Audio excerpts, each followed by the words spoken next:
Hey, this is John Carlos, and from the Guillermo del Toro Signature Collection, I'm here with a look at the NECA action figure of Santi from The Devil's Backbone.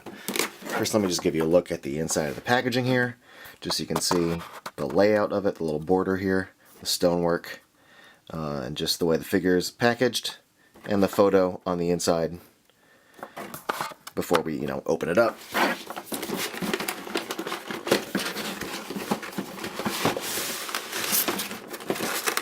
And you have a little look at the orphanage right there as the insert.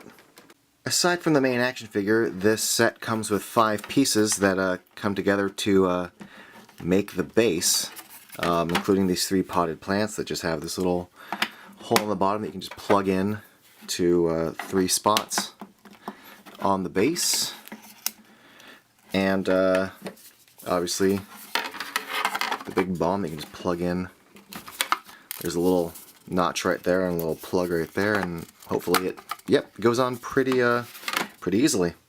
2 of the biggest visual fixtures of The Devil's Backbone are Santi and the unexploded bomb at the orphanage, so it would make sense that if you're gonna make an action figure set of The Devil's Backbone, these are the things that you would make, as opposed to some of the main characters from the film, like Carlos or Jacinto, which, if you made them, sure, they're the main characters, but they would also be boring action figures, whereas this stands out as, one of the more visually dynamic highlights of the film. This represents the film in toy form, and man, NECA did a great job with this. Just the look of his outfit alone, they captured so many great details within the sculpt here. Like just the surface of his sweater vest, you could just see the surface texture there.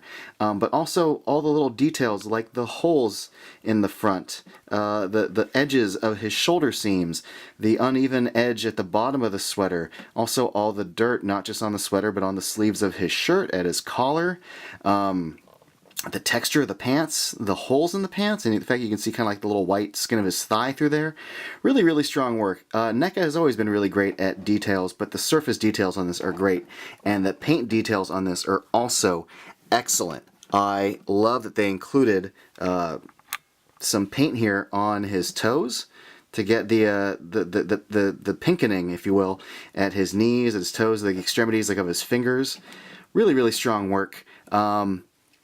Also, just like the detail on his sweater is great as far as the pattern goes.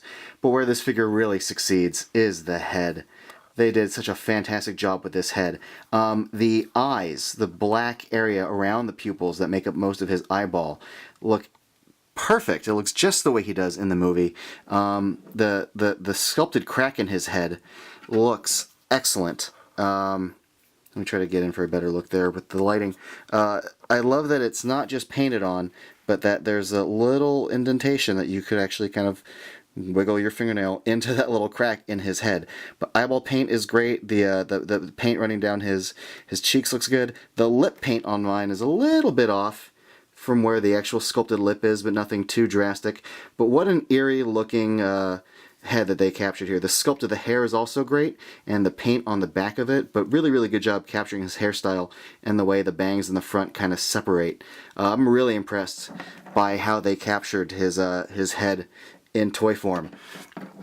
One little drawback to this figure, and it's a minor one, but the legs, his feet have to stand on his own. There's no hole at the bottom of the feet. There's no peg on the base. So he just stands on his own. The feet are fine. However, his right leg is a little bit longer than his left leg. If you got them nice and even, he is a little uneven. But you kick his right leg out a little bit and he stands perfectly fine. But I think Santi looks fantastic. Although there is one little thing they could have added to this figure to make it extra fantastic, and that would be the blood trailing out of his head. Now, whether they'd include that as part of the main sculpted head, or as like one of 2 heads, or just an attachment piece that plugs into that gap, having a little trail that's always coming out of his head would have been really, really cool. Although I get that might be a little bit difficult to achieve, so I can see why they didn't include it. Another thing that would have been difficult to achieve that I think NECA did the right thing with is a lot of times you see him as kind of a see-through translucent version of himself. They went with the more standard human form of his ghost form. But, you know, if they'd attempted to do like the bones that you would see through his arms and legs and the skull through his face, it would look a little cheesy. It'd probably look a little painted and printed on.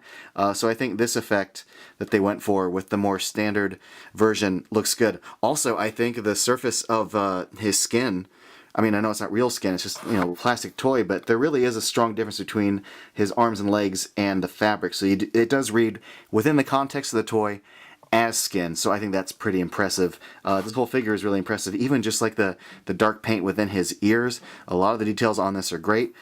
Pretty standard articulation, if you care about articulation. You got the ball joint at the neck, the ball hinged shoulders, the ball hinged swiveling elbows, ball jointed wrists, the ball jointed legs, the ball hinge at the back of the knee joints with the kind of front knee joint like knee cap covering it up, and then ball hinged ankles, which really help in stabilizing the figure. The base itself is practically a second figure, not an actual action figure, but an equally important part of this set. The details on the surface of the bomb, as far as the sculpt, are really well done. I like the rivets, I like the little nicks on the surface, but also the paint is really well done. Not just on the lettering and numbering, but on the kind of grayish brown and orange paint that creates the kind of rusty metal effect. Another good part of this base that I dig is the surface. The sculpting to create just the sand base is really well done, as is the sculpting on the rocks, and they're highlighted by a good use of white and brown paint. Also the sand around the base of the bomb where it kind of meets the ground, a little dirtier area, really reads well. I like the fact that the potted plants have details on the pot, like, you know, kind of the sandy paint job. The lips of them are kind of a little bit darker. The sculpt on the plants are really well done. There's a lot of details within the paint on this, so it doesn't just read like a little plastic toy. There definitely are details that make this thing really stand out. I love that they've included this base with the bomb because, one, it definitely captures the some of the iconic images of the Devil's Backbone. Like, there's no denying, if you're a fan of the movie, when you see these two on the tabletop, you know, this is a good representation of things that stand out from the movie. But also, I like the fact that, well, one, they use the Guy Davis artwork from the Criterion cover for this, but also the fact that not as from the movie, but if this kind of represents what I consider to be really cool Guy Davis artwork.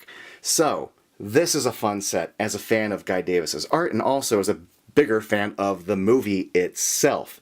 The quality of the figure is great. I do think it'd be cool if there was a way to have the blood coming out of the head, but other than that, this is a fantastic representation of the movie. If you're a fan, I don't see how you wouldn't love to have this on your tabletop. It's just so striking. The figure itself on its own would just be like this little toy of nothing. Having this base, having the bomb, makes it a complete thing. It looks awesome. It retails for about $24.99 to like $29. You're gonna be dropping $25 to $30 on this. If it was just this one little figure, but together this makes a worthwhile $25 set. It looks great. Yeah, that's it. Thanks for watching, everybody. And if you want, you can follow me on Instagram and Facebook and all that stuff.